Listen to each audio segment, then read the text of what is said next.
Novamente, muito boa noite. Um cumprimento especial à Maria Paula, aqui presente. Seu nome, quero cumprimentar todo o SEBRAE pelo excelente trabalho que realiza em todo o país, e não é diferente em nossa cidade, né, com diversos projetos que são realizados em parcerias com a Prefeitura, com a Associação Comercial, né, com a Associação Empresarial, enfim, com outros órgãos. Este projeto que acabamos de aprovar, do vereador Sandro Rebeca, que eu acho que com todo o mérito, né, foi aprovado por unanimidade, é mais uma das importantes iniciativas do SEBRAE, que tem o foco justamente na inovação, no desenvolvimento e no apoio às micro e pequenas empresas, né? Que a gente sabe que qualquer país que não tiver uma malha empresarial muito bem construída, e aí não basta ter estímulo apenas às grandes empresas, né? É fundamental que essa grande teia de pequenas empresas, que corresponde às micro e pequenas, aproximadamente 95%, correto, Maria Paula? 98%, para ser mais preciso, as micro e pequenas empresas, das empresas constituídas no país, e também são as maiores geradoras de emprego. Isso por si só já mostra a importância da gente ter programas de apoio às micro e pequenas empresas, né? Acho que desde lá atrás, quando a gente começou o trabalho de criação da Lei Geral das Micro e Pequenas Empresas, e participamos desde o início, né, desse processo, e aí vão já mais de 15 anos, até a elaboração das leis municipais, que também foi uma luta para conseguir que os municípios fizessem as suas leis adequando à legislação federal, e agora continua sendo uma luta fazer com que coloque em prática, que essa lei seja praticada, ou seja, que as ações de apoio às micro e pequenas empresas sejam efetivamente executadas, né? Porque lei tem validade nenhuma se ela não for colocada em prática, e o que não falta nesse país são leis que viram letra morta, né, que não se pratica. Mas no caso de Vinhedo, a gente tem visto, em parceria com o SEBRAE, muitas ações sendo realizadas.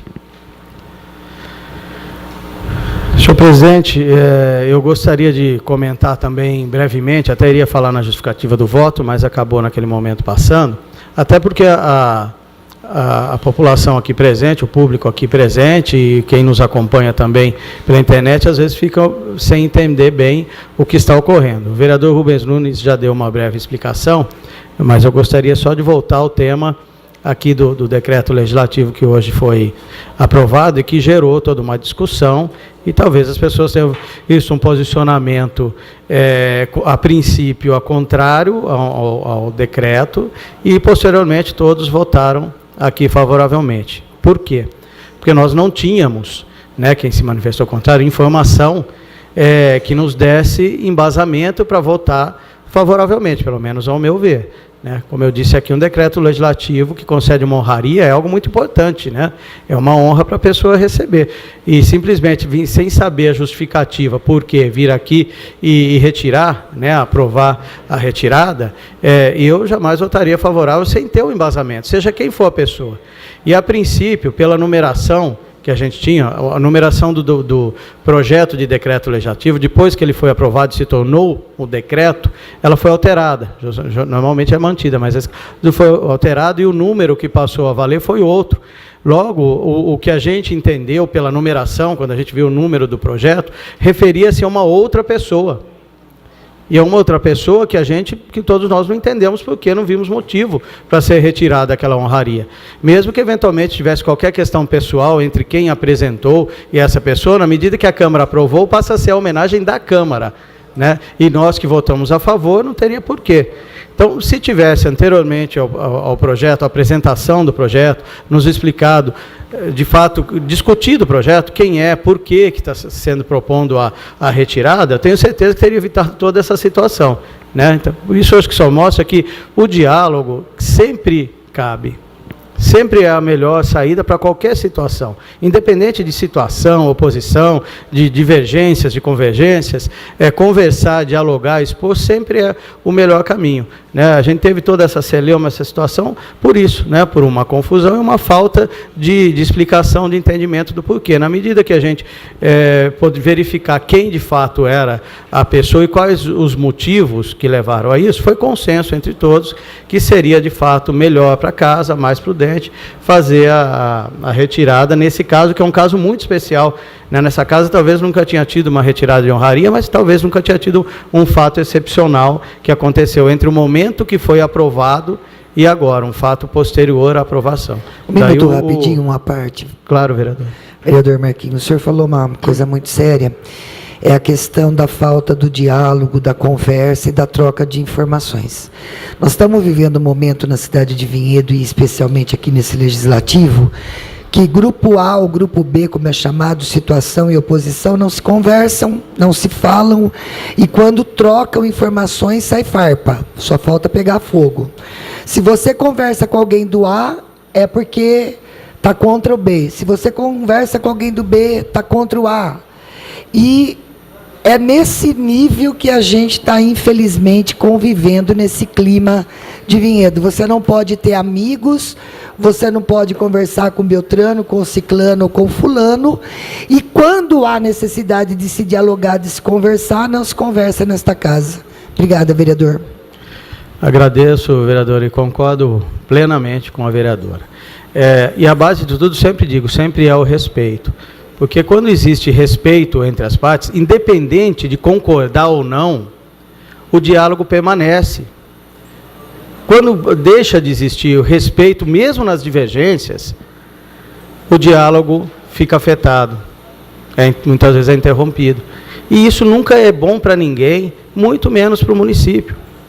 Então, volto a afirmar, respeito, bom senso, cordialidade, educação, cabe em qualquer lugar, em qualquer situação, sempre, independente de posicionamento. A gente pode divergir totalmente de pontos de vista, mas deve se manter sempre o respeito, porque isso gera o diálogo, e o diálogo sempre produz mais. Senhor presidente, nós tivemos hoje uma conversa, né, entre alguns vereadores e alguns secretários, em especial o novo secretário que acumula aí as antigas pastas de indústria, comércio e agropecuária, com a fazenda, né, e turismo também está nessa pasta, sobre alguns assuntos, mas dentre esses, talvez um dos principais é em relação a vocação, a grande vocação que Vinhedo tem para receber empresas, grandes conglomerados, pela localização extremamente estratégica, pela malha viária, pela qualidade de vida, pela infraestrutura do município, né? Talvez não exista no país local melhor para se instalar hoje uma empresa do que essa região que a gente vive. A gente está na melhor esquina do Brasil, isso é fato.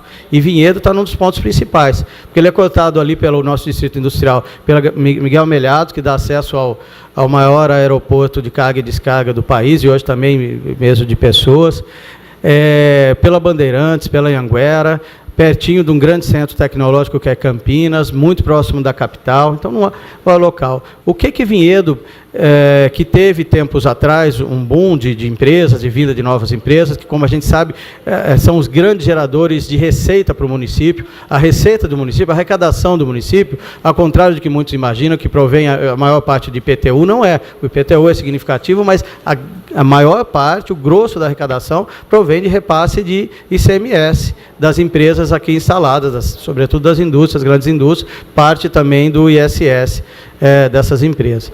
E depois Vinhedo ficou alguns anos sem receber novas empresas, sem a instalação de novas empresas. Isso porque a gente ficou sem uma lei de incentivos em vigor.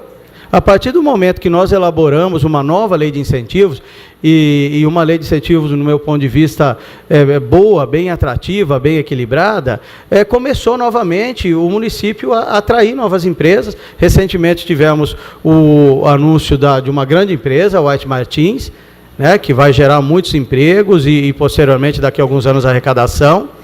E agora vai ser em breve anunciado. O vereador Paulinho já adiantou algo aqui, que a gente até já assim sabia, mas como não estava totalmente concretizado, tinha alguns detalhes, a gente vinha durando, mas enfim, como é notícia boa, né, Paulinho? Tudo bem, está valendo. Né, a gente vai ter um anúncio em breve de mais uma grande empresa, um grande conglomerado, que vai vir para a nossa cidade, ligado à área de tecnologia, que vai gerar muitos empregos, empregos de qualidade, e vai, no futuro, gerar um aumento muito grande na arrecadação do município, proveniente de repasse de ICMS e ISS. Né? Isso porque, eu volto a dizer, a gente tem uma condição atrativa e a gente tem hoje um instrumento legal, que é a nossa Lei de Incentivos Fiscais, que ajuda muito. Então, teremos aí, eu não sei nem se talvez não essa administração não vá colher os frutos em termos de arrecadação, mas as futuras aí vão ter um incremento considerável de arrecadação, além do que é fundamental nos dias de hoje, que é a geração de empregos. Né? Então, é um trabalho que tem que ser elogiado nesse aspecto da administração, né, do atual secretário, que atuava como diretor, que é uma pessoa, eu sempre disse isso, eu acho muito preparado, capacitado, sensato, né, e que tem a capacidade de diálogo, de dialogar, acho que com todos, com a casa, com vereadores de situação, de oposição, com grandes empresários, com pequenos. Então, acho que tem tudo para seguir fazendo, no comando da pasta que está agora, o grande trabalho que já vem fazendo. E, por último, senhor presidente, eu gostaria de comentar brevemente sobre um momento que a gente está vivendo no país, que reflete, obviamente, nos municípios, em todos os locais, que eu acho extremamente preocupante. Primeiro, porque a gente corre o risco de repetir aqui o que a gente já viveu em 89. Né? Talvez, eu me lembro bem porque foi a primeira eleição que eu votei.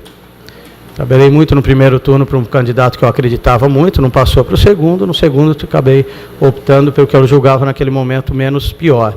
Mas era um momento onde prevalecia a emoção, né? A revolta com que se tinha, que era a hiperinflação, uma crise econômica também terrível. Então, eis que surge, né, o caçador de Marajá, o salvador da pátria. Né? Naquela época, Fernando Collor de Mello.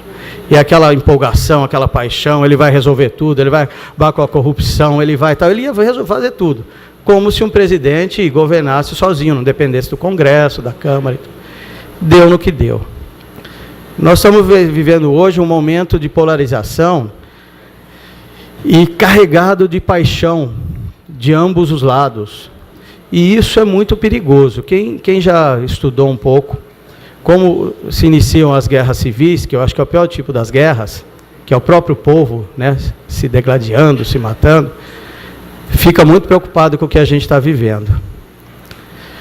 O vereador Rodrigo Paixão, sociólogo, nós até já conversamos sobre isso, e acho que temos pontos de vista nesse aspecto bastante parecido.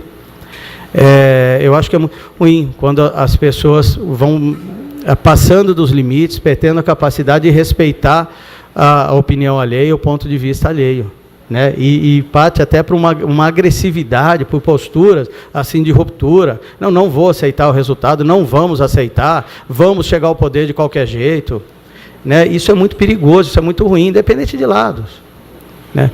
Eu, pessoalmente, tenho meu posicionamento, vou votar no candidato que acredito ser o melhor, o mais preparado, com maior capacidade de diálogo, nesse difícil momento que a gente vive, porque o que a gente vai mais precisar é de um presidente que tenha uma grande capacidade de diálogo.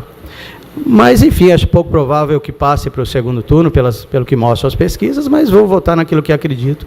E no segundo turno, nunca vou votar em branco ou nulo, acho que o voto é precioso demais para a gente desperdiçar, mesmo que for no que eu julgar menos ruim, mas vou fazer a minha escolha se eventualmente não houver uma grande reviravolta.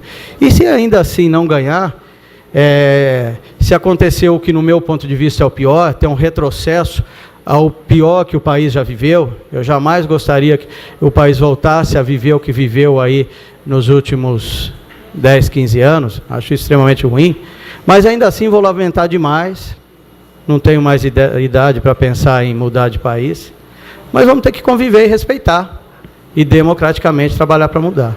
Mas ainda volto a dizer, da minha parte, vou fazer o possível para que a gente não retroceda dessa forma. Espero que o novo presidente, os novos senadores, os novos deputados, porque um presidente não faz nada sozinho, ele vai depender da Câmara e do Senado, vai ter que ter uma grande capacidade de articulação e diálogo, possa fazer todas as reformas que a gente tanto precisa. Porque na base da força nada se faz. Do radicalismo, de um lado ou de outro, nada se faz. Então, que Deus ilumine nós todos e o nosso país. A gente precisa. Obrigado, senhor.